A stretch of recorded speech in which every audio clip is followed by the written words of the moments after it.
اور چوتھے نقطے کے عرض کرنے سے پہلے گستاخی کی معافی چاہتے ہوئے عرض کروں گا، ہمارے ہاں سے مراد بر صغیر میں بہت سی باتیں اپنی مرضی سے دین میں داخل کروی اور ایسی داخل کی ہیں اللہ اکبر کہ اسلام کے ارکان سے بھی انہیں آگے کروی ہے۔ توجہ کرنا، دین کو ایسی باتوں اپنے دین کو ایسی باتوں سے پاک کیجیے۔ اور کوئی بات کر کہتے ہیں جی ہمارے مولوی صاحب نے اس طرح بتلایا، ہم نے کتاب میں اس طرح پڑھا ہے۔ اللہ تجھ پہ رحم کرے، کتاب ہے اللہ کی، کتاب ہے رسول پاک کی حدیث، باقی سب چیزیں اس میدان پر تولی جائیں گی۔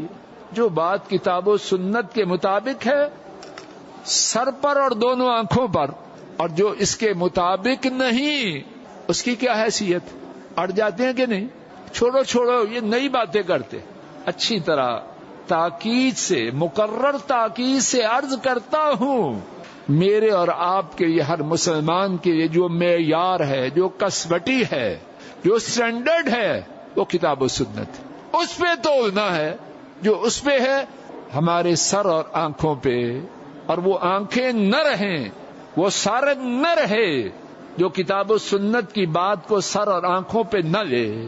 لیکن جو کتاب و سنت کے مطابق نہیں اس کی کوئی حیثیت نہیں۔ کوئی غصہ کرتا ہے تو کرے، نام رکھتا ہے تو رکھے۔ اب جو چوتھا نقطہ عرض کرنے لگا ہوں اس کے بارے میں حدیث سننے سے پہلے آپ خود اپنے ذہنوں میں اس کا جواب سوچ لیجیے۔ عرفات سے جب آتے ہیں، کہاں آتے ہیں؟ بولو۔ حاجی حضرات، سب نہیں لیکن بہت بڑی اکثریت سب سے پہلے کیا کام کرتے ہیں؟ جی بولو۔ نماز کسے پڑھ دیں؟ بڑی تعداد کنکریاں چنتے ہیں۔ اب دیکھیں گے، اللہ کرے میری بات 100% غلط ہو، مجھے خوشی ہوگی، لیکن ہے کیا؟ آپ دیکھیں گے خواتین بھی بندے بھی، اللہ تجھے ہدایت۔ تیرا دین کو جدا ہے؟ نبی کریم صلی اللہ علیہ وسلم کی سنت کی پیروی میں عرفات میں نماز نہیں پڑھی اور نہیں پڑھنی چاہیے۔ انہوں نے نہیں پڑھی، کہاں پڑھی؟ آگے پہلے کنکریاں چنوائیں یا چنی؟ یہ دیسی بات کدھر سے آ گئی؟ اور چھوڑتے ہی نہیں۔ سن لیجئے، حضرت صلی اللہ علیہ وسلم نے عرفات سے مزدلفہ آ کر نماز سے پہلے کنکریاں نہ چننے کا حکم دیا۔ بس نہیں، نماز سے فارغ ہونے کے بعد بھی نہ کنکریاں چننے کا حکم دیا۔ جی ہم نے پڑھا، کہاں پڑھا ہے تو نے؟ بخاری میں پڑھا ہے، مسلم میں پڑھا ہے، سنن نبی داؤد میں پڑھا ہے، ترمذی نسائی، کہاں پڑھا ہے تو نے؟ حدیث پاک سماعت فرمائیے۔ حضرات ائمہ انگلیوں پہ شمار کیجئے، احمد، نسائی، ابن ماجہ، ابن جارود، ابن حبان اور بہقی نے، 6 محدثین نے اس حدیث کو روایت کیا۔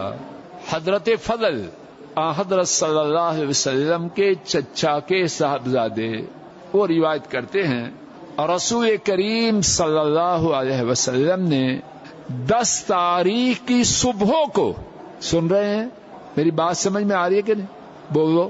کب؟ 10 تاریخ کی صبح کو مجھے فرمایا، ہاتھ آؤ القطی، میرے لیے کنکریاں چنو۔ نماز سے پہلے فرمایا، مغرب عشاء سے، نماز کے بعد فرمایا۔ کب فرمایا؟ دوسرے دن 10 تاریخ کو فرمایا میرے لیے کنکریاں چنو۔ اور حدیث پاک میں اس بات کا تعین نہیں وہ جگہ کون سی تھی، اور میرے علم میں اس جگہ کا تعین نہیں۔